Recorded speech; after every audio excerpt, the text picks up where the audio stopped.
Everyone. My name is Ken Jones, and I live in Asheville, North Carolina. I am part of an organization here in Asheville called Reject Raytheon, which, as the name sounds, we're a group, a coalition that's been working against a local Raytheon plant.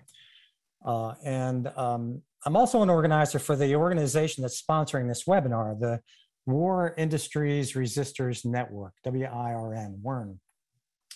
And if you don't know, we're a coalition of local groups like the Reject Raytheon here in Asheville and organizations around the United States and even abroad. There's a group in Australia with us.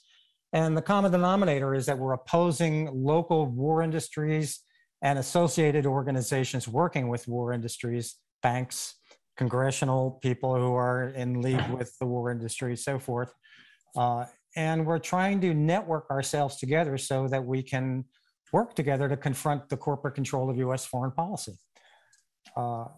We've been around for a few months now, and we're growing. We have probably 30 very active members and a mailing list of, I think we're up to 170 now.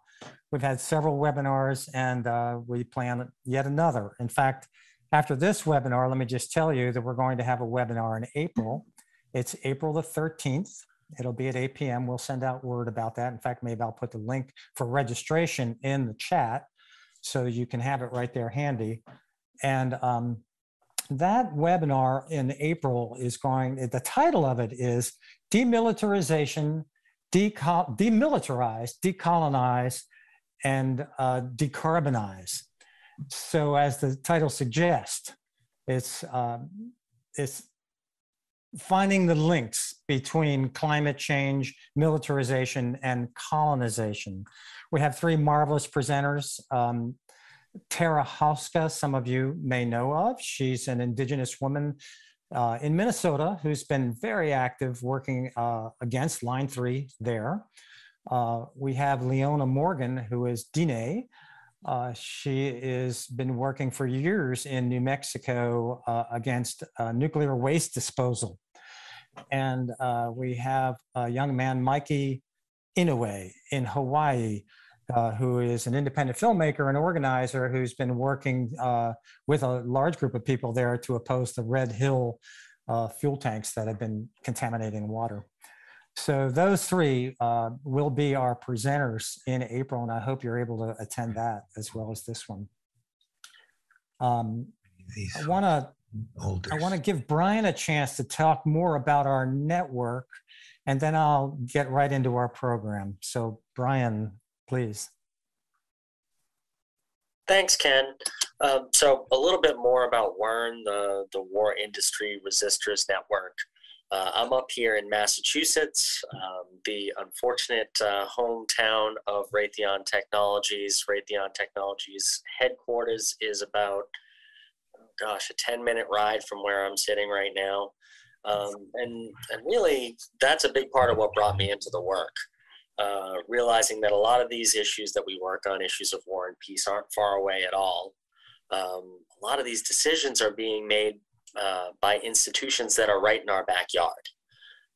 So this is an opportunity for us to act locally and have a global effect, right? And also to localize these issues and make people realize that they're not so far away. So in our work with the Raytheon anti-war campaign up here in the Bay State, we came across Ken and his work down in Asheville, North Carolina. And we also came across Jack and Felice, who were out in Arizona, doing a similar project. And like Ken was saying, we just found more and more and more of these groups across the country and now across the oceans as well, who are focusing on their local war profiteers, I think is the correct term. And we decided that we'd be a lot stronger. Our message would go a lot further if we banded together, if we organized together. And out of that was born the War Industry Resistors Network. And what we decided is we're going to start doing projects together. And this webinar is one of those projects.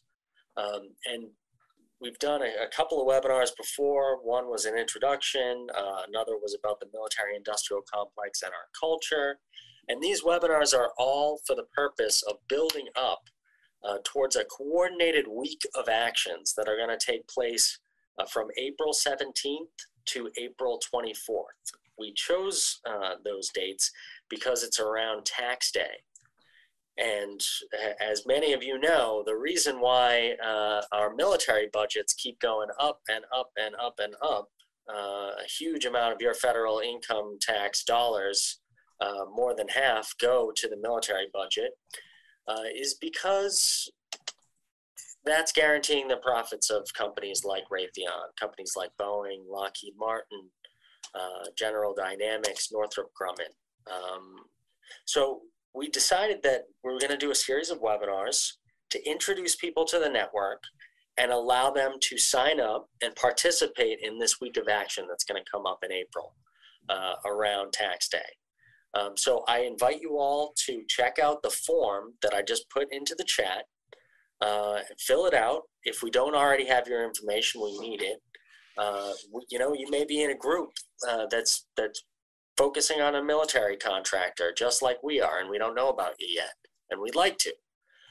So, yep, you can either fill out that form directly or go to the Vets for Peace website, the WIRN page there. Let us know, what you're doing in your area, or if you'd like to get involved, fill out that form, and someone will contact you. And we'll also invite you to our next meeting of the network, which is coming up. That's going to be, I believe it's a Wednesday, March the 16th at 6:30 p.m. Eastern time here in the States. So please fill out that form. We would love to have you help us build this network, because we know that there's a lot of like-minded folks out there. And if we band together, we can get strong, we can continue to build, and we can make some much needed change in this country and this world. So with that, I'm going to pass it back over to Ken. Thanks, Ken. All right. Thank you so much, Brian. Okay, so about our program tonight. It's on converting the war economy, and we know that we can do that from one centered on war industry to one that addresses, the existential threats of climate emergency, pandemics, ecological devastation. And we also know, in so doing, that we will create many more jobs than can be generated in a war economy, with a green economy. So tonight's webinar is designed to help us all think about what that could look like as we move forward from converting from the war economy. And in order to do this, we have three pretty wonderful presenters. And I'm going to give their little bios here right now, all three up front, and then we'll just go from one presenter to the next as we go through the program. So our first presenter will be Miriam Pemberton. She's the founder of the Peace Economy Transitions Project at the Institute for Policy Studies in Washington, D.C. She does have a new book coming out in June, which you can pre-order, from the conversion of the war economy, titled 6 Stops on the National Security Tour, Rethinking Warfare Economics. She also has another book that she co-edited with Bill Hartung. She's the editor of it. It's a 2018 book called Lessons from Iraq, Avoiding the Next War. She was, at one time, an editor, researcher, and finally director of the National Commission for Economic Conversion and Disarmament, and has a PhD from the University of Michigan. The second presenter is Taylor Barnes. Taylor Barnes is an investigative journalist. She's based in Atlanta, who covers military affairs and the defense industry. Her work has been published in local and national media outlets such as Southerly Magazine, Facing South, Responsible Statecraft, and The Intercept, and she also works for CNN. David Storey is our third presenter. He's a third-generation union member, born and raised in Alabama. He's the president of the Machinists and Aerospace Workers Union Local 44 in Decatur, Alabama, and a founding member of the Huntsville IWW. So with that, I think we'll just turn it over to our first presenter, Miriam Pemberton. Please, Miriam, go right ahead. Oh, thanks so much. It's great to be with you all. I thought I'd just start on a little personal note. I sort of found my life's work at the end of the Cold War. And I happened to take a job with an NGO called the National Commission for Economic Conversion and Disarmament. And I didn't know what economic conversion was, but it sounded kind of progressive. So why not for a temporary job? But as it happened, I took the job a month before the fall of the Berlin Wall. So suddenly, swords into plowshares was where it was going to be at, and we were going to bring down the defense budget and fund education and healthcare, you know, the whole list. We were going to convert military resources to civilian use. So that was a heady experience for about 5 years, and then it became what it remains, an uphill battle. And I'd say some events of the last month, the uphill battle looks mountainous. But what remains true is that it's committed to building an enduring peace. This goal is not attainable without addressing the economic forces propelling war. And so my work, and specifically the work in this book I'm about to publish, is about those forces and how to tackle them. And I hope it will be a useful resource for folks. So we can start with how do we spend on our military as much as the next 11 countries put together and still be increasing our spending. And, you know, there's a new answer to that that's been provided in the last month. But, you know, long term, a lot of this is about the profit motive. And this is something I think I can just skip over because it seems like this group has been, you know, understands everything I could say about, you know, the extraordinary collection of devices that the defense industry uses to protect its power. You know, the think tanks, the guaranteed contracts, the campaign contributions to key committees, and the communities across the country that have had their economies tied to rising military budgets. And I think maybe in this group of friends, we can all agree that the only way to break this extraordinary power is to create alternative economic activity to give the war economy something else to do. So I thought I'd do three things. One is to briefly say what I see as the keys to getting this done. And secondly, what the status of all of that is right now. And then I thought I would just do a brief pitch to this group on what it might do in addition to what it's already doing to advance a peace economy. So what are the keys to making economic conversion work? So in this book, I've looked at communities and companies that have tried, and there have been some successes, but they're all scattered. So to replicate them on a national scale, you have to do two basic things. Surprise, surprise, you have to cut the military budget. But it's not enough to do that. It's not enough to cut the military budget.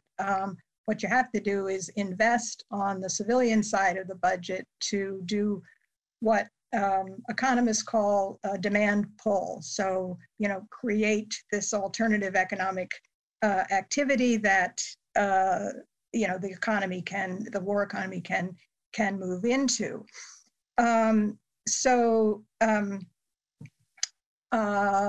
So got to do investment on the civilian side. Well, invest in what? And there we get to the question of industrial policy, which is, as we know, government action to steer the economy and its industrial production to, you know, in one direction or another. This has always been a taboo topic. It's not the American way. We're going to let the market work. But as we all know, We in fact have an industrial policy, and it is a military industrial policy. And we need a different one. And I think Ken and Brian both adverted to, probably what that main one should be. If we're going to avoid climate catastrophe, we have to do this drastic shift, this drastic transition for our economy to run on clean energy and clean transport and get to zero emissions very fast. And that's something that even the military, in a way, agrees with. They say, apart from a nuclear war, the biggest threat to national security, they say, is climate change. What they do with it is another, with whatever they get to invest in climate change, is another question we could get into. But the military industry can have a role in this. So one of the most interesting examples that I came up with of conversion success in my book was this defense contractor in Binghamton, New York, that figured out a way to take the hydraulic system from a fighter jet and convert it to run the drivetrain for hybrid electric buses. And there are about 12,000 of these buses, and they're in 5 different continents. But again, these examples are scattered. And so, the question of where we stand now will not have escaped the notice of anybody on this call, I expect. That yesterday, Congress voted to give $40 billion extra to the military when the budget of last year was already, higher than the Cold War average and almost the peak of the Cold War. So they're giving them the military $40 billion extra, about 5% or more than 5% increase. And $40 billion more than what was given to all other priorities, all the domestic priorities put together. We used to talk about parity between the defense budget and the domestic side of the budget, but military is now back pulling ahead. So the wind at the moment seems to be blowing very much in our faces, but we do have truth on our side. So, we're doing this increase, because Russia has invaded, but Russia spends about 1/10 of what the US spends on its military. So throwing even more money at the US military is simply not the answer. Then the question of investment. So Rich Trumka, who was until recently the head of the AFL-CIO, said that the Biden climate plan was as close as we've ever come to a green industrial policy. And of course, we don't have that plan.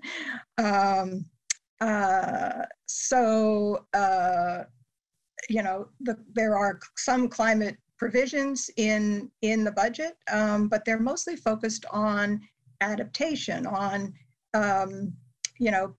resilience and building the walls higher to keep the water out and all. But really, what we need to be focusing on is actually mitigating the effects of climate change so that they don't become catastrophic. And that's why we need this green industrial policy, such as was outlined in the Biden plan. And it stalled. We all know that, but we can't give up because a habitable planet is at stake. So we can't give up. I thought I'd mention. How's my time doing? Am I okay, or should I start? should I mention a couple of glimmers of hope that I saw?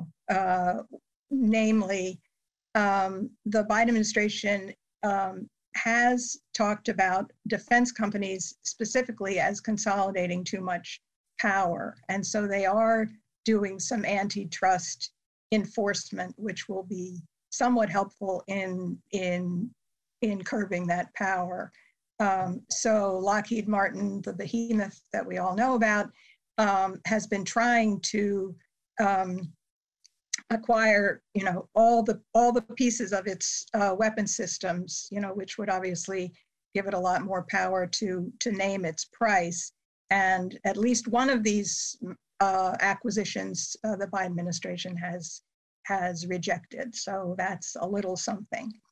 And in this book I've done, there's a chapter on California as a leader and model of green industrial policy, driven in part by the more stringent emission standards that were allowed for California. Trump got rid of that permission for more stringent standards, and now the Trump administration has restored it. And back in the post-Cold War period, when the aerospace industry was facing severe layoffs, there were actually programs to retrain workers in the aerospace industry to build a nascent electric car industry in Southern California.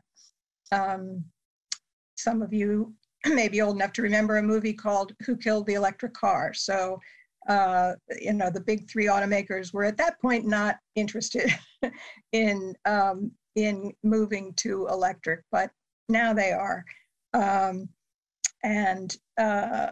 So, there are some models to work with to look at how the aerospace industry can become useful to the building of this alternative green economy. So before I end, I want to just make this little pitch for one thing this group might do that it's, as far as I can tell, is not yet doing, or maybe it is. We need to know more about the war economy, and it sounds like a lot of people in this network live in communities with defense industries, and even if you think you do, you may anyway, because so much of this stuff is hidden and just woven into the fabric of so many economies. So I'd suggest finding out some more about your local defense economy. It sounds like maybe you've already done this work, I don't know, but I was going to suggest just two really simple resources. One is a website called Government Contracts One. It's one word, governmentcontracts.com. And if you plug in your county, it will be all the defense contracts that have gone into that county for the last 20 years. And so that's a great place to start to find out about local defense economies. And then I'd just say, there's Wikipedia that usually, on local communities usually talks about the economic base. That would give you some context to find out how the local defense economy came to be that way. And then I'm wondering what David thinks about folks on this webinar finding ways to have some dialogue with local defense workers, wondering if this could be productive, and if so, how, and what things to avoid, like don't lead with war is wrong, that kind of thing. I have tried to do this in research for this book, but I'm kind of like flying in and, finding out about a local union meeting and going there and lurking around and trying to talk to people. But, I think most of the folks on this call have a much better shot at doing that work well, which is, you know, you live there, you have local contacts, you have time to develop relationships, and you know, at some point, eventually, getting into discussions of, you know, what non-military production would be possible with the skills and equipment that those folks work on, and, you know, what do they think about doing that, that kind of thing. As I say, this has got a lot tougher, I think, in the last month. But, you know, if some folks in this network did some of this work, you could all, you know, compare notes, figure out what things worked, and, you know, pooling information, and, you know, trying to make this, you know, one dimension of the network that you're trying to build. And then ultimately convening community conversations, which likely you have done a lot of, but trying to broaden those out to really incorporate, you know, defense industry folks along with others to learn from. As I've said, and as we all know, this has gotten a lot tougher lately, very lately. What we know is true is still true, that the only path to a lasting peace has to run through the task of tackling the economic underpinnings of war. I have probably talked too long, and I look forward to hearing from everybody else. All right, thank you so much, Miriam. To answer your question, that's exactly what we want to do, is network people together so that we can tell each other what's going on, what the defense industries are in our community, how we're talking to maybe the workers in our local communities and so forth. This is, we're just getting started. We've only been around for a couple of months, but that's certainly what we are trying to do in our meetings. Brian mentioned our next meeting is May 16th. So we break into small groups and we talk to each other a little bit about what's going on in our local area. I neglected to mention, we're going to have Q&A afterwards, after the three speakers. So if something occurs to you that you want to ask a question about, please put it in the chat. And, you know, we'll try to keep an eye on them. And then when it comes time for Q&A, if we can dig them out of the chat, that's good. But you can also ask a question right on the spot. So our next speaker is Taylor Barnes. Yeah, over to you, Taylor. Thank you very much.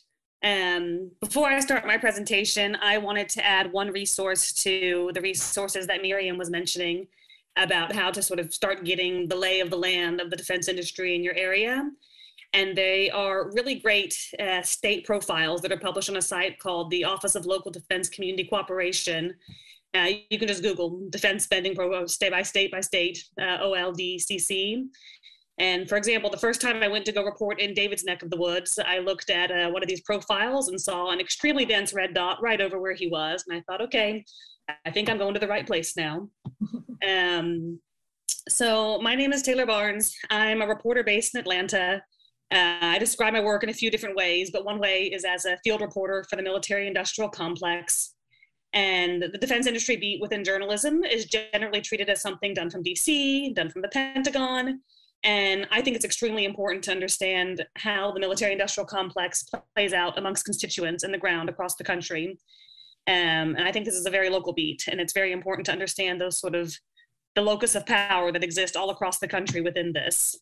And that's also why I think WIRN is such a cool and neat group, because you guys are based in places like Huntsville, like Asheville, Tucson, St. Louis.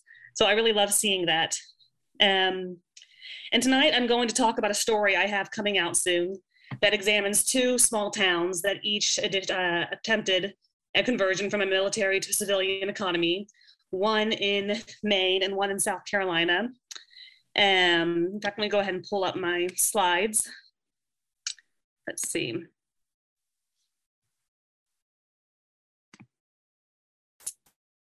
Here we go.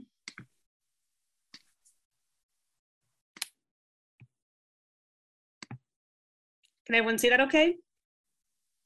Yeah, good. Great.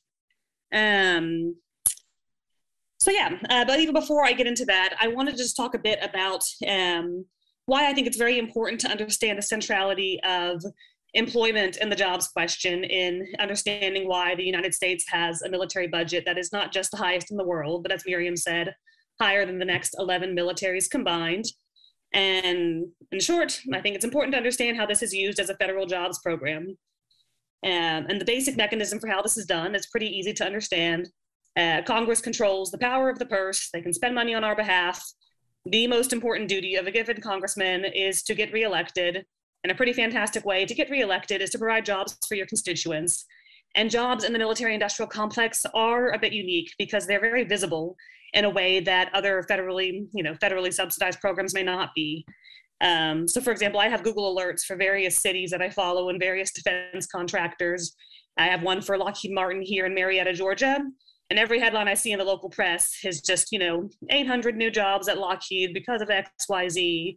I drive past the plant. There's a local elementary school named after the plant. It's very visible in a way that other types of federal spending are not. So for example, if the government subsidizes childcare, that also creates jobs. That also, creates jobs in a variety of ways, but it's not visible and concentrated. It's more dispersed than when it happens in the military industrial complex. And so my next slide. On the primacy of jobs sort of in the minds of American voters, this really stuck out to me. This is a passage from a book called Sustainable Regeneration of Foreign Military Sites. It included an essay from a naval officer and defense researcher talking about just how crucial jobs are in the minds of American voters. And he wrote, quote, "The American people care most about jobs and not any other policy." And to back that up, he cited 14 polls from the Chicago Council on Global Affairs carried out since the 70s, in which protecting the jobs of American workers always were ranked very important. And in the majority of the polls, 8 of them, it was the absolute highest foreign policy goal, higher than preventing the spread of nuclear weapons and combating international terrorism. So first, when I read this, I laughed a little bit because, of course, preventing nuclear war is more important than maintaining our job. Though, of course, on a day-to-day basis, we think more about our job than we think about nuclear war, with the exception of maybe right now. But I also thought this was very intuitively correct. This is indeed what people are thinking about when they go to vote. And so when I read that, I thought about how, we can spend long hours at the proverbial Thanksgiving table debating with our relatives about the morality of nuclear weapons or about ending the war in Afghanistan. And maybe that'll move the needle. Maybe that will do something. But I really think that the issue of sky-high defense spending and the power that confers on the defense industry is really probably more of an issue that has to do with bread and butter financial issues, even more so than it has to do with these big picture ideological ones. So tonight I wanted to briefly go through a recent reporting project I carried out at about 2 small towns, one in Maine, one in South Carolina, that each attempted to transition from a military to civilian economy. They have plenty of differences between them. I'm not saying they're equivalent places, but they're both, some of the similarities were that they're both deeply tied into the Cold War. They were both major economic engines in their states, and each staked their transitions on alternative energy projects. And one in Brunswick, Maine is a quote unquote swords into plowshares story. And the other one in Aiken, South Carolina is a plowshares back into swords story. So on to Brunswick. Excuse me. Are you guys seeing my next slide? No, not yet. There we go. Nope, I need to go back one.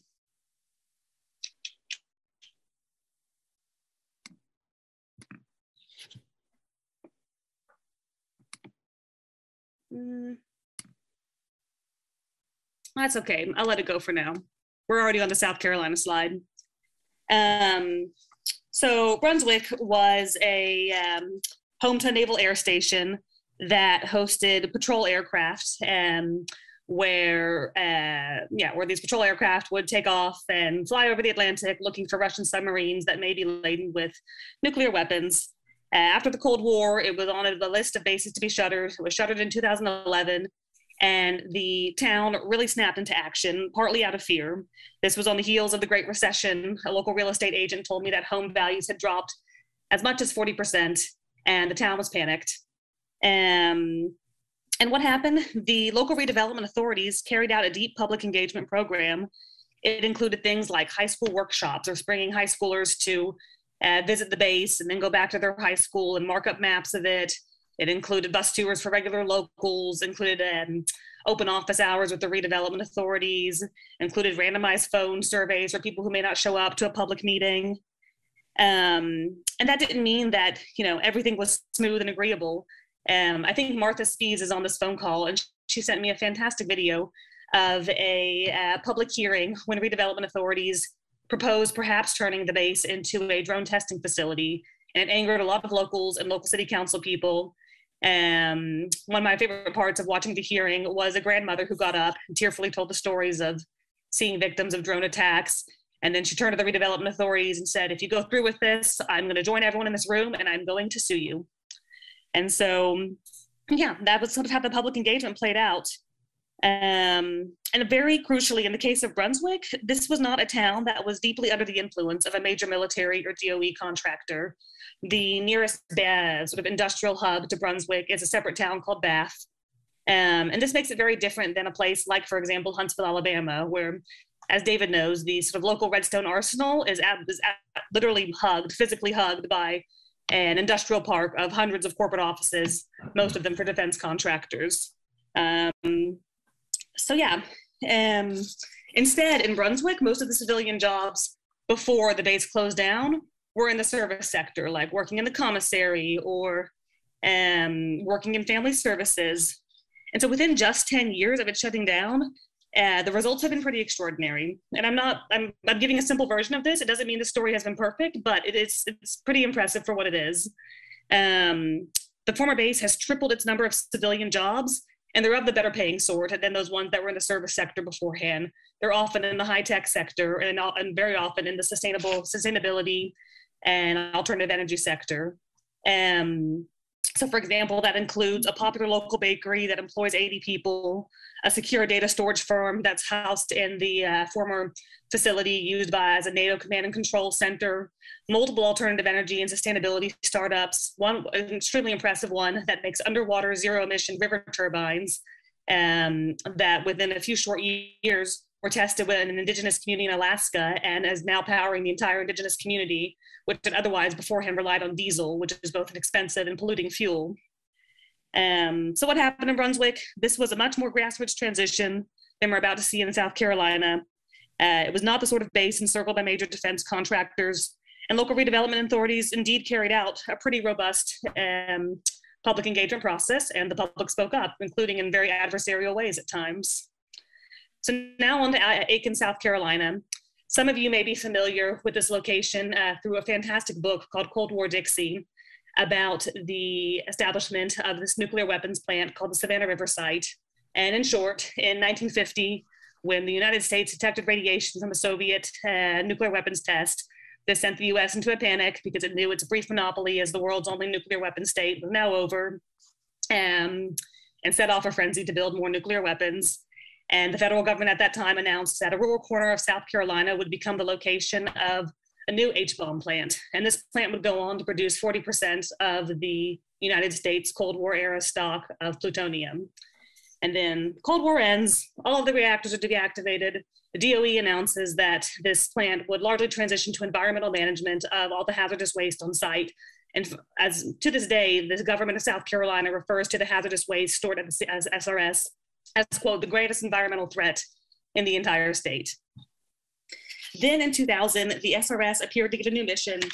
Russia and the United States signed an arms control agreement in which each side would dispose of excess weapons grade plutonium by turning it into fuel usable in civilian nuclear power reactors, civilian nuclear power plants. And this type of fuel was called mixed oxide, and it was new in the United States. And so this sounds like a good idea. This sounds like a swords and the plowshare story. You know, you're taking something from it was used in a weapon, and you're going to turn on a light bulb with it, in theory.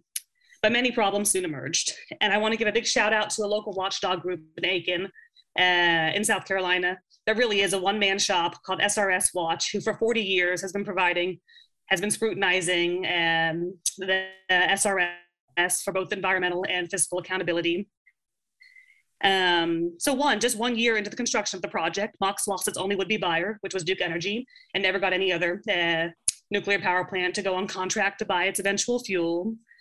And then a familiar story for people who follow DOE and DOD sites, the construction costs ballooned by billions, and the timeline to finish the project ballooned by decades. The construction had appalling flaws. The local watchdog told me he would be getting anonymous phone calls from workers saying, you wouldn't believe what's going on here in the inside. One of the flaws that stood out to me that was revealed by a whistleblower was that a contractor sold rebar to the government that they certified as nuclear grade and able to withstand an earthquake, but actually it was commercial grade and it just snapped under the weight of a workman's hammer. So that's a little terrifying. And Aiken, unlike Brunswick, is deeply, deeply a company town. So here in the corner, you'll see a horse farm owner named Pete LeBurge that I met. He bought a horse farm that's about 3 miles from the SRS.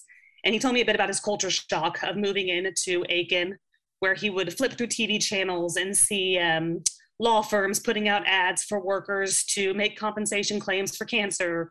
He would flip through the local newspaper and see the major DOE contractor at the site presenting oversized checks to the local United Way. And so it's sort of that largesse that allows, the contractor to present those oversized checks was part of just, this great spending project that turned the area into what the Center for Public Integrity called, quote, a sea of prosperity in a rural corner of the state. And South Carolina's congressional representatives fiercely, fiercely defended that island of prosperity. Most prominently among them was Lindsey Graham, whom locals then nicknamed Mr. Mox for his association with the project. And so $5.4 billion ended up being spent on the MOX plant over a period of a decade and some change before the DOE would pour the plug on it. And it employed about 1,800 people, give and take, over that time. So by my calculations, since the plant did nothing, it provided energy to nobody. If you view this instead as a job creation project, each of those jobs was subsidized to the tune of about $3 million or $270,000 per year. One Republican congressional critic from Ohio, who identified as a fiscal conservative, lobbied against the project and called it, quote, the biggest, baddest earmark of all time. And so in 2018, the DOE officially canceled MOX. It didn't produce fuel to power anybody's house, unlike, for example, that river turbine that came from Brunswick, Maine, that now is up and successfully powering an entire indigenous community in Alaska and cost a tiny, tiny fraction of this $5.4 billion boondoggle in South Carolina. So when MOX closed in Aiken, did the public actually get a chance to chime in about what they wanted next, like people in Brunswick did? Absolutely not. On the exact same day that it was shut down, the DOE announced that it had a substitute lined up for MOX and that it would be turned into a plant to produce plutonium pits, which are the bowling ball-sized orbs that form the core of nuclear weapons. Some of you all may be familiar with the story of Rocky Flats in Colorado, which was the last major plant for plutonium pits. So what does that mean? It meant that a plant that was meant to dispose of excess weapons-grade plutonium instead is becoming a plant that will just produce more bombs, hence becoming a plowshares back into swords story. And so I tried to look for, in my story, in my reporting, where are citizens supposed to go to sound off about this and give their opinion? What are the public forums for this?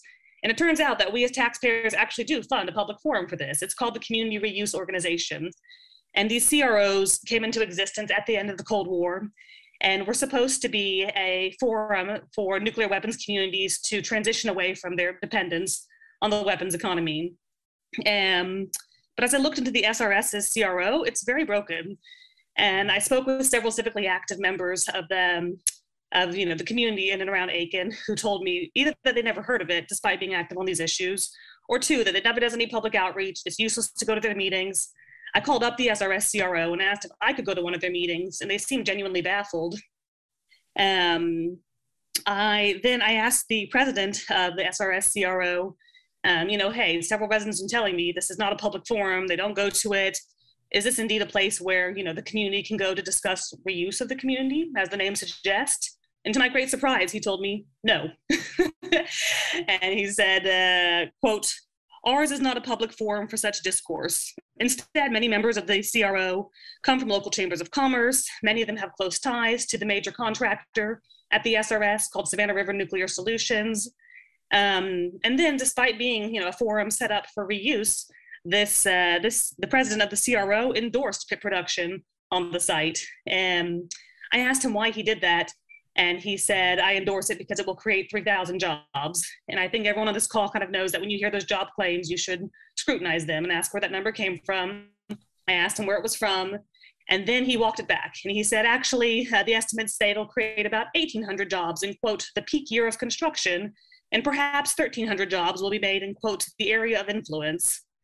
So anyhow, like I said, it's important to understand sort of the rhetoric around job creation in these projects, and to also then scrutinize and see what's really going on.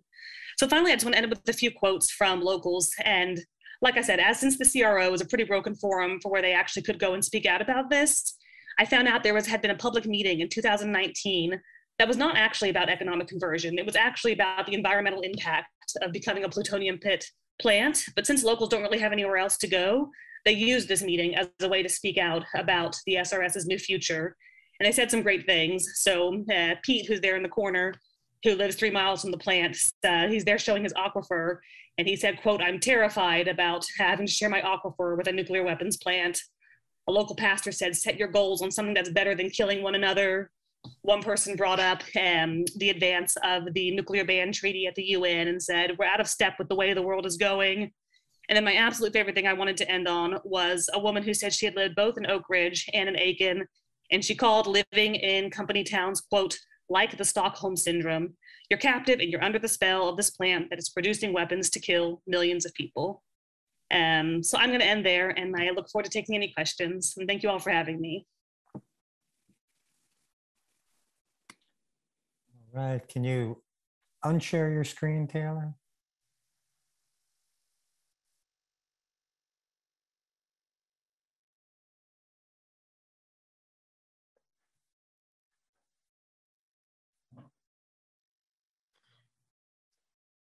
All right, good enough. Thank you so much, Taylor. And Taylor, is that article of yours published yet? And if so, can you give us a link to it in the chat?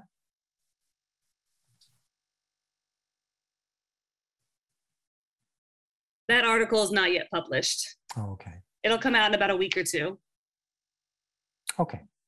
Well, if you get on our mailing list, and you can do that if you go to our website, which I posted above, I'll post it again. It's on the Veterans for Peace platform. We can send things to you. We'll send mailings to you, and in this case, including the link to Taylor's article. Someone told me I made a mistake and said our next meeting for our WIRN group is May 16th. It's not. It's like in less than a week. It's next Wednesday, March 16th, 6:30. So please come, join us, help us discuss our local situation with each other. Our next speaker is David Storey from Alabama. So over to you, David. Good evening, everyone. I appreciate you allowing me to come speak to you tonight.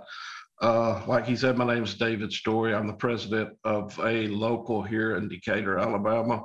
We work in the defense industry. And I'm very much out of my wheelhouse tonight. I'll be completely honest. Generally, when I speak to people, I am talking about how I'm going to protect their jobs. And tonight, I'm talking about how we're going to do away with their jobs, which is completely, unheard of. And if most of my members knew what was going on, they'd probably be pretty pissed. That being said, I got a few stories to tell, and I apologize I don't speak as quick as our previous guests. We kind of take things a little bit slow here in the South. But our union in the state of Alabama represents approximately 90% of our membership is in the defense industry. So that'll give you an idea of where I'm coming from whenever I talk about the work that we do. A couple of stories. My father come out of the Vietnam War roughly 2 years before I was born. When he come out, he was a heavy equipment operator in the Air Force. He went to Birmingham at first as an insurance salesman while he looked for work in the immediate area, which is about an hour north of Birmingham in North Alabama. There was a startup called Champion Papers, and They made paper, of course.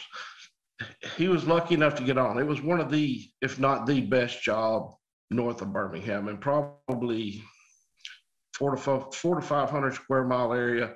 It was represented at the time by paper workers, and then the steel workers came in and represented them. He worked the majority of his life at that facility. Around 2000, a larger facility called International Paper took it over, bought it out, done a lot of furloughs. Basically, they were purchasing up the smaller businesses to kill them off, so there would be less competition. Private industry, of course. Luckily, he was pretty close to his retirement age, and he took a buyout from them. We were raised, I mean, it was, you know, like I said, it was one of the best jobs in the area. We were raised extremely well. Nobody was rich, but nobody ever wanted for anything. Shortly after he retired, the plant closed. You're talking about, this was in a city called Cortland, Alabama. Cortland is roughly the population of 700. There was 1,100 workers that were furloughed, eventually lost their jobs in that city. Approximately just a couple of years after that, Lockheed Martin moved in. Lockheed Martin developing the, I believe it was the THAAD missiles. There were several missiles. They just recently, a few weeks ago, they announced an expansion of that facility to this hypersonic missile defense system. I've done some reading on it, and it's about as insane as it sounds.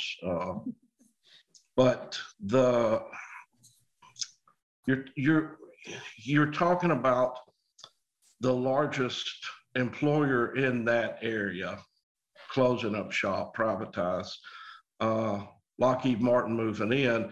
And regardless of what anybody thinks, even though Lockheed Martin is a private industry, private owned industry with stocks and shares and things like that, they're 100% federally subsidized. We're paying everything for Lockheed Martin, the same where I work.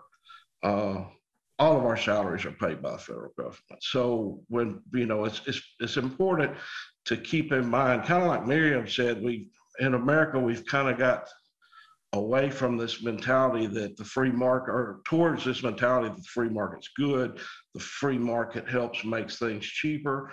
For the American worker, the free market has been devastating. For an example, just like I gave with my father, also recently, you know, one of the things that I'm passionate about, the solar energy industry. LG, an American manufacturer, produced right here in Huntsville, my backyard, announced that they're closing. They can no longer afford to produce solar panels in the United States. And the reason that is because in around 2014, it was found that China was called dumping solar panels into the US. They were manufacturing and selling them cheaper than they could actually manufacture them for, to keep the business to themselves. Tariffs went into place. This was during, I believe, the Obama administration. Some tariffs went into place on the Chinese manufacturing. The Chinese immediately swapped manufacturing to Malaysian plants, to Thailand plants, to get around those tariffs. And I'm going to say something that's very rare, but one of the good things that Trump done when he come into office was put into place those tariffs on those factories as well, so that American workers could compete with these solar panels that was coming in. Unfortunately, you know, one of the people that I voted for, President Biden, as soon as he come into office, these tariffs were set to expire, and he allowed them to expire. It's killed business in the United States. It's going to kill, LG's already announced they're done. They were more diplomatic about it and said there was not a whole lot that the administration can do, and we all know that LG's lying because they're going to need some help from the administration and other places. So that being said, the same as in what's happened in Cortland is the same thing. I'm sure if anybody's been following the Ukraine war, You've seen the missiles that are being supplied are pretty much coming from Alabama. Our largest local in the state is in Delville, Alabama, a city of about 5,400, I think was the last survey, the population. The membership at Local Lodge 2003 in Delville is about 5,600. So it's basically the size of that city. They work on the Fort Rucker Air Force Base or Fort Rucker Army Base, doing helicopter refurbing, maintenance. There's our membership trains the Army pilots that go out into the field. Also another, coincidentally, or not coincidentally, I should probably say, another Lockheed plant that's developing missiles there right outside of Delville as well, completely subsidized by the federal government. So I struggled coming tonight because it's difficult for me to say we should give jobs away. But my entire reason for coming is I'm one generation removed from the New Deal that happened in our state. For anybody that's old enough to remember, they developed TVA, the Tennessee Valley Authority, out of the New Deal. It provided power to the Southeast region. It also helped dam up some of the rivers, maintain them, created just beautiful lakes. Some of the best fishing spots in the nation is right here because of it. It was fully funded by the federal government. It completely pays for itself. There's not one penny of tax dollars that is spent to support TVA right now, not one penny. And they cover millions of millions of homes and electricity. Out of that, also sprung up my electrical cooperative, this Joe Wheeler Electric. We own the cooperative. I live in extremely rural Alabama by choice. I like to be out in the middle of nowhere. I'm the next to last house that actually has cable, so we're able to get internet. Most of the people, and I know this is probably hard for a lot of people to believe that live in the city, most of the people have satellite internet. Joe Wheeler Cooperative, because it's owned by us, the membership, we decided to invest money in running fiber optics throughout the entire coverage area and make reasonably priced. It's going to be $20 a month for high-speed internet. These are the things that I would recommend as you go out and talk to defense workers about. We need to move away from the defense industry into green industry, or into any industry. I would ask you to discuss where we're moving, and not where we're moving after the fact. Not, oh, if we can shut this down. I promise, because for my entire lifetime living under Carter, Reagan, Bush, Obama, and all the neoliberal presidents, we've heard promises our entire life as they've offshored jobs to every slave labor nation that they can. So private industry has not benefited anyone except for the stock market and those shareholders and the elite. I'm begging for people to talk about investing in the local communities, in cooperatives, shifting instead of the plant that I make rockets at. We are in space exploration. We launch satellites. There's a lot of work that could be done as far as wind turbines, as far as making the fins. We have as you can imagine, to build a rocket, you have to have humongous equipment. We can make all of this. What I would ask is that you don't give it to private industry, that you give it to the community. Because when the community owns this equipment, for one, they'll pay their workers fair wages. That will come back into the community, just like our cooperative does here. For two, they'll take care of the local environment. They're not going to destroy the resources, the natural resources that we have around, like what you see with coal ash being thrown into the rivers and things like that, because they have to live here. The folks that own this facility right now are in Denver. They could give a shit less whether they destroy our natural flora and fauna, anything like that. So as we move forward and we talk about these things, I know this sounds like, a Bernie Sanders show or what have you, but I would really like for you to talk to people and explain to them how transitioning to community-owned businesses that benefit the communities would help them, as opposed to these corporate oligarchies, as we've been hearing a lot of here lately. Nobody wants to point their fingers at the Walton family and at the families like that, but they've been destroying the blue collar work in the United States for far too long. So it's kind of my take on everything, and I certainly appreciate y'all giving me the opportunity to speak. Yeah, thank you so much, David. By the way, in the chat, you've gotten a lot of cheers for your comments about community and investing in community rather than the oligarchy and the corporations. So yeah, thanks for bringing that voice. All right, so we have some time, if you're willing to stick with us here a little bit, for Q&A. The way we might, I don't know what's in the chat. Maybe I asked Colleen if she would keep an eye on it. Maybe there's some there in the chat already, but if you have a question, if you would use the reaction button down below to raise your hand, and we'll just get people right in a row. When your hand goes up, we'll go right down the line. There's a couple already. All right, Jonathan King, go ahead. Unmute yourself. First place, thank you very much for this excellent program. It's very, very important.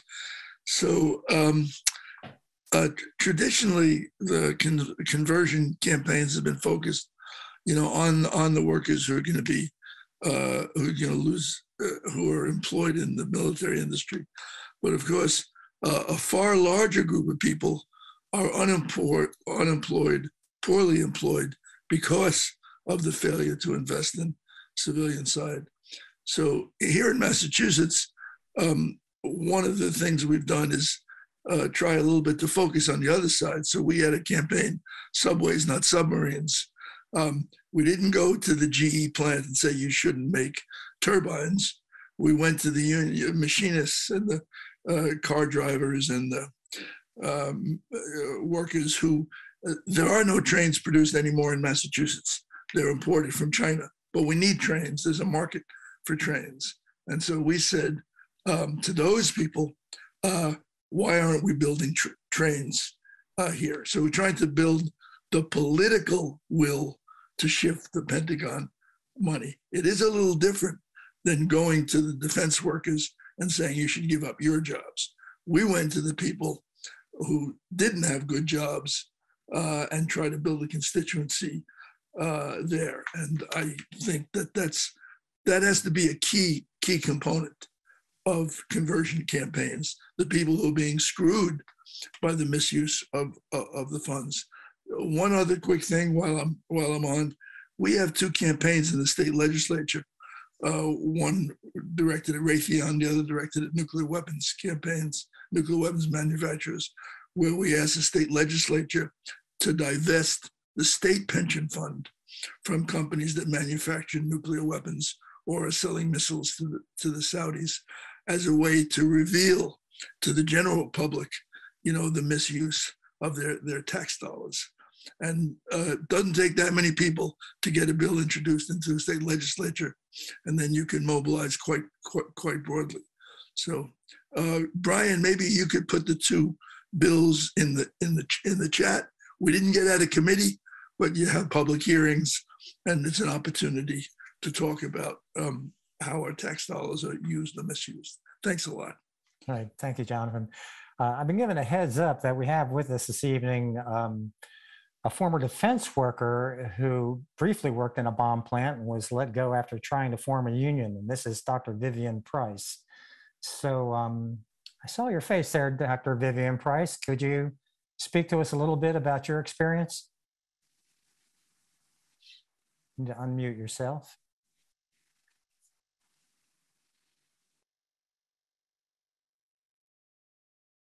You're muted, Vivian. Can you unmute yourself? There we go. Yeah, that was a long time ago. I was working in an electronic plant during the Vietnam War, and we tried to form a union. It was my first attempt at organizing, and we got exposed, and people, were fired. And though we tried to fight back, it wasn't successful. However, I've also been working on a report with the British Academy, looking at, listening to workers in defense plants in the United States and in the UK talk about how they feel about climate change, decarbonization, demilitarization, or shifting to civilian goods, as well as just transition. So that report will be coming out shortly, and I look forward to sharing that with other people. So that's my experience, and now I think it's important to do research about what workers think and whether they're consulted, and whether there's a place in their union to talk about these issues. Thank you. I wonder, David, do you have a response to that? David Storey? That is a difficult task, and one that's going to take years it's not something that you could, it's not something that's going to happen quickly. When I laid out the story, when I talked about my father's plant going away and Lockheed coming in, the point was to say, we're going to have to create industry prior to talking about defense going away. There has to be a shift, and it has to be a prior shift. The American worker for the last 40 years has been told, I don't know how many promises. So we don't believe anybody any longer. We're all from the show me state at this point. Build it and people will come. And I think that's how you're going to transition. It's not going to be defunding the military or the military support systems. It's going to be putting in industry that will provide the worker a path to move out of and shut down that industry, because the only reason that industry's here is because of some senator, just like in Cortland, they lost all those jobs, and the senator had enough pressure from his constituents that he brought in some work. And if more jobs come into that area, that work will go away. I can guarantee it. Yeah. Okay, I see a hand. I see Nick Hunter has his hand up. Nick, you want to ask your question? Yeah, thank you.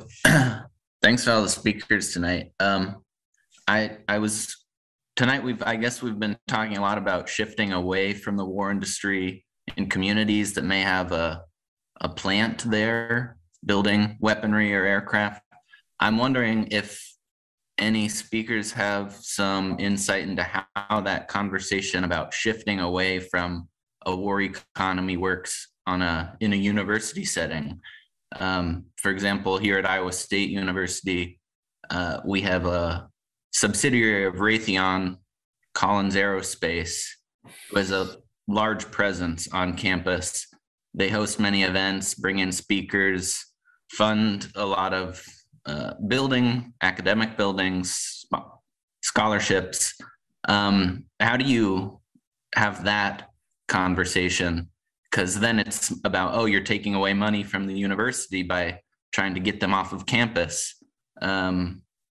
just wondering if you have any examples or tips for that fight. Yeah, go ahead, Taylor. I have just some really anecdotal comments. And, you know, I think one of my very first ones is just that I think it's really important for that these company names become, you know, quote unquote kitchen table issues, that they become recognizable. I don't think Raytheon has the recognizability as, for example, a Facebook or an Apple, because consumers don't interact with them. And I remember even one of my first sort of wake up calls in this area, one of the first thing that stimulated my interest was a college career fair where Raytheon was recruiting. I went to Brown, and several students draped themselves in fake blood and laid out in front of their table for a while. And I thought, what is this company? Why are they doing that? Another sort of anecdotal example is, you know, so as I do this beat, I do what I can to sort of, like I said, turn this into a kitchen table issue, make this accessible, make this not sound big and scary and foreign. And I had a friend who did a quote unquote social impact MBA program in Massachusetts, and big surprise, Raytheon started recruiting in her class, and she told me she was touring the career fair with another classmate, and the classmate was like, "Hey, let's go there." And the friend said, "I don't remember exactly what, but I know my friend Taylor told me not to go there." This is just very anecdotal, but I even think name recognition starts to help.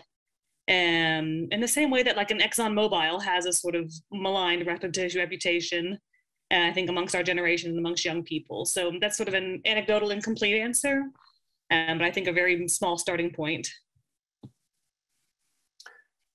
Good, thank you. Colleen, go ahead. Oh, okay. I wasn't sure if I was unmuted. First of all, I just want to say thank y'all so much. Taylor, we've interacted a lot online. I do a lot of the Veterans for Peace. I'm their communications director. So appreciate all of your work. And David, I also read your piece too. So I'm really excited that y'all are here and talking about this. I really think that this is a really important conversation. And I think, you know, as someone who has been doing organizing for the last 20 years on issue-based stuff around anti-war issues and foreign policy issues, worker organizing is very different than issue-based organizing. And I think that that's something that that issue-based organizers need to learn a little bit more of what it means to organize workers and what that job thing is. And so I have a couple of questions, and I'm sorry, I'm kind of taking advantage of picking y'all's brain and I'm really excited that Vivian Price is here too, who I haven't met, but I just think that this conversation is so rich, and I would love to like have some further trainings around this in the future. But I noticed, Taylor, and I'm sorry if I missed it, I was multitasking with work, but when we saw that reduction in defense industry jobs, is that because of technology and the computerization? And then my second question is I was really interested, David, I work for Veterans for Peace, and so, you know, a big recruitment thing is that you'll get hired outside after you join the military, but often what we're finding now is that companies are not actually hiring veterans because they don't transfer into industry now, and including like factory work and they're different skill sets and they're not always equal. And I'm curious, anecdotally, what are you finding in your factories now? Like, do you notice that there are a lot of vets still being hired? That's just kind of a side note out of curiosity. And then I would love to hear any more around messaging, David, that you think would work. And I'm curious as how it plays out. I know that we're really living in a point in time where everything is very binary and people aren't seeing a lot of gray in the world in terms of opinions, but I'm curious if reduction in Pentagon and spending,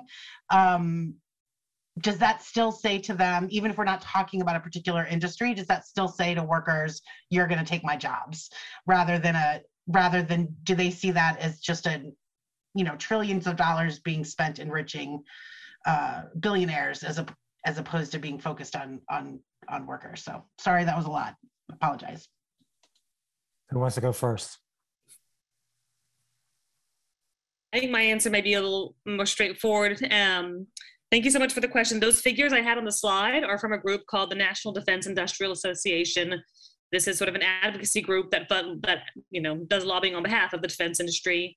And so even though they're kind of on the opposite side of the political coin from many people on this call, they've got some good resources, including an annual report about the state of the defense industry that includes labor force figures. That's where I got those from. And it's a dramatic drop. You saw 3.5 million jobs related to private defense industry in 1985 compared to just over 1 million in 2019. And I think there's several factors going on. One, of course, what you mentioned, automation, outsourcing. Another thing that David and I can see on the ground, which is the transfer of plants to quote unquote right to work states here in the South. One prominent example of that was the transfer of an F-16 plant from a unionized shop in Fort Worth to South Carolina, which has the absolute lowest unionization rate in the country. And as a side note, after about a month, I was successful. I once tried to reach out to workers at that plant, and it was so extremely difficult. As David knows, when you're in a union, it's not just about, are you getting pay raises? It's not just about the, financial issues. It's about protecting your free speech rights and protecting your rights to speak out about whatever issue you may want. And I had a beast of a time getting those workers to speak with me because of the climate of fear in that plant.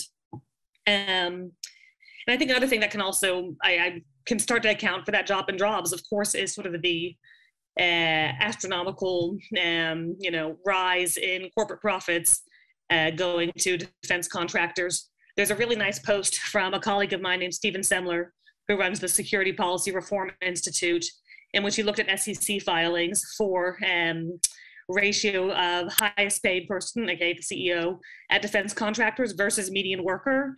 And at places like Raytheon, Lockheed Martin, Boeing, that number is routinely 200 to 1, 300 to 1. It's of course, it's something that's routine nowadays in corporate America, but it's pretty absurd when you think of these as federally funded jobs. So I guess those are 3 points I would think of why that number has dropped so significantly: automation, moving to right to work states, and that corporate profit ratio. Go ahead, David. So that you were asking about the transition to veterans, I would say that you are probably correct in a large majority of manufacturing. What I see at our facility is veterans, unfortunately, do not transition well at all. The skill set required to do our work is extremely technical. I'm a journeyman electrician and also have a degree in computer technology, so I do a lot of programming, but the manufacturing environment has, since the automation has come to play, has created an environment for extremely technically minded people. The programming skills that it requires to maintain the equipment nowadays is unbelievable. We have a hard time. Well, matter of fact, a few years back, to give you an example, we actually lowered our, we have a qualification test in order to get hired on as an electrician in our facility. We lowered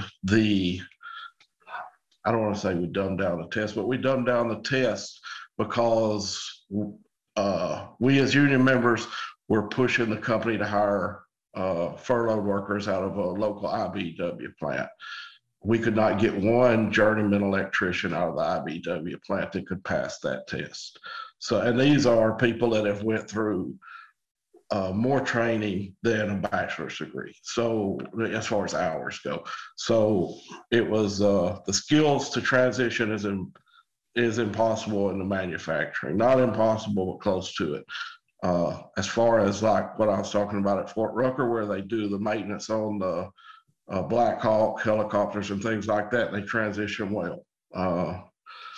That's probably, if I had to guess, I would say 60 to 70% veterans that are in that private industry down there. They came out of the Army or the Air Force in transition well. And then your second part of that question, could you repeat that? I'm sorry.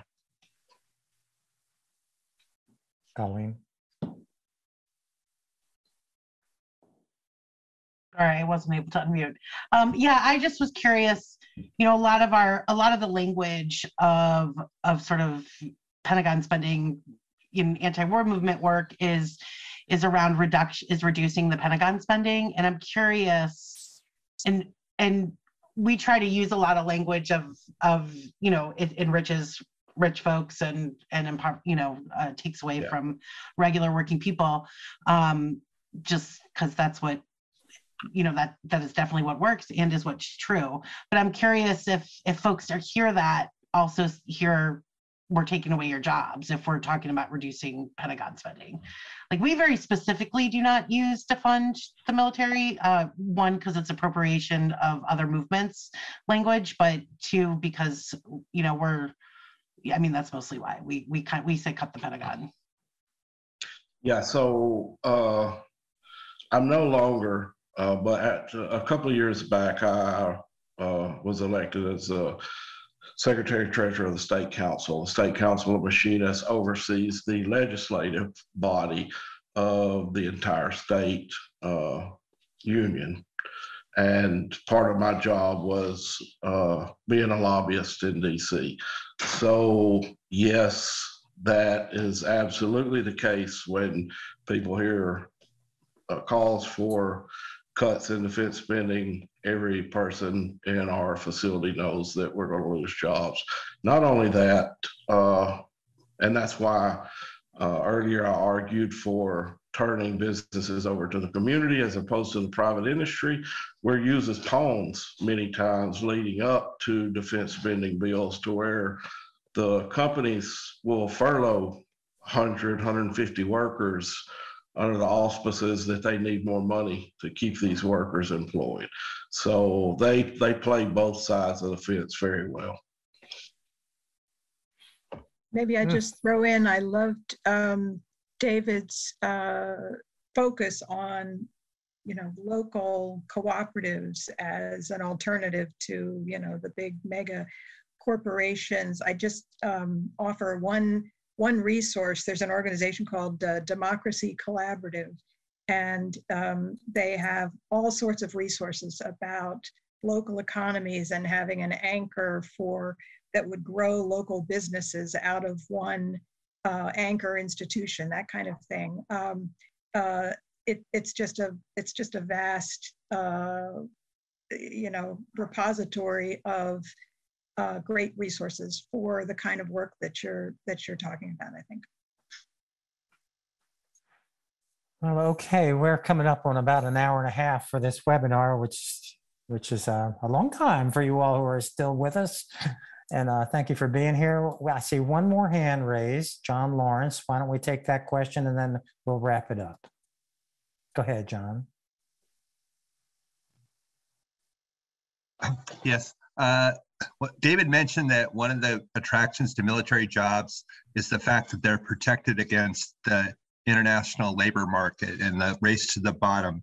And I wanted to know, is there a conversion kind of Keynesian plan for the whole world in which we would interrupt this race to the bottom labor market that could stabilize, you know, an industrial labor market here at home?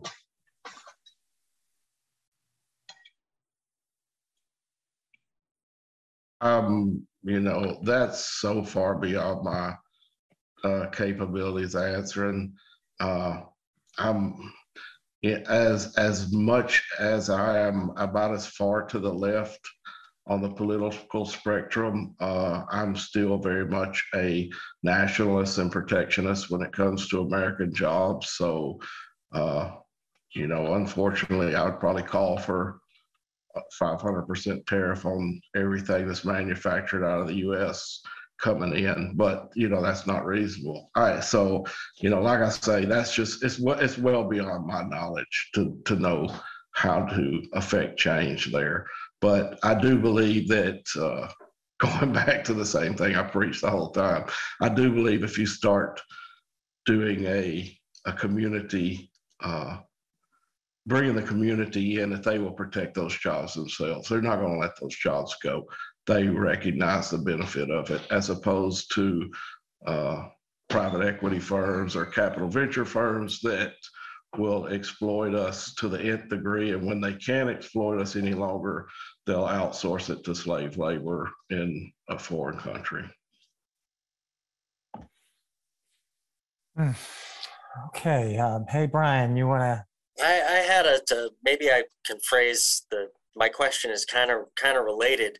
Up here in Massachusetts, our demand for a long time has been for Raytheon Technologies to stop providing weapons to the governments of Saudi Arabia and the United Arab Emirates. We're also very concerned about the facility that Raytheon has in Saudi Arabia and how they've now given them the technology that they need to build their own high-tech bomb parts. And I was wondering how laborers who work at defense contracts feel about outsourcing some of these jobs that are usually done in America to countries like Saudi Arabia. We're very worried about that kind of high-tech technology being in the hands of authoritarian governments overseas.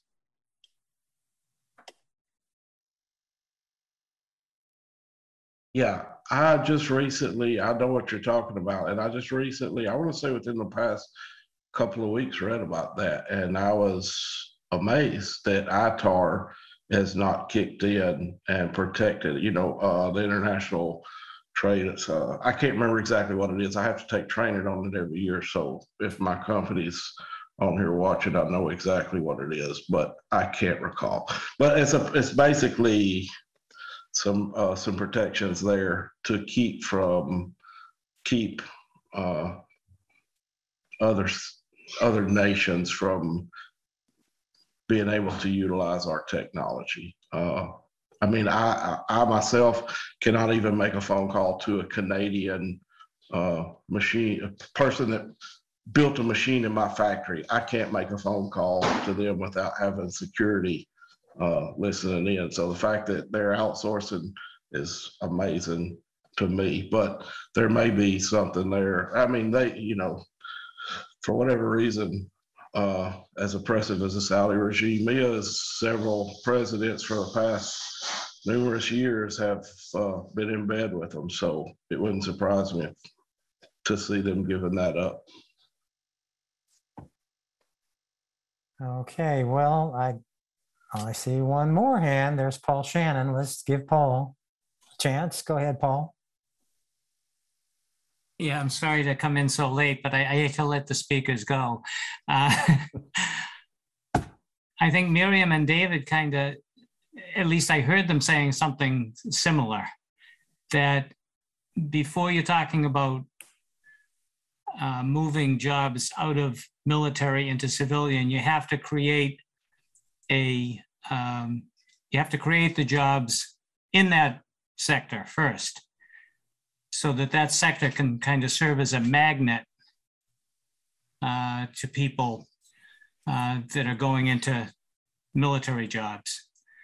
And so I think that has some implications for us as we talk about how much money goes into the military and how much into non-military stuff, that and certainly when we're talking about green jobs and all that, that we have to figure out a way to create jobs, community-centered jobs certainly, but also larger scale enterprises that can actually offer good paying jobs and be attractive to people that are going into the military now, and especially would be attractive if we could get that military budget to drop, so that people actually know there's something out there for them, as opposed to going to them now and saying, well, we could do this instead. You could do this work instead, but that work doesn't exist.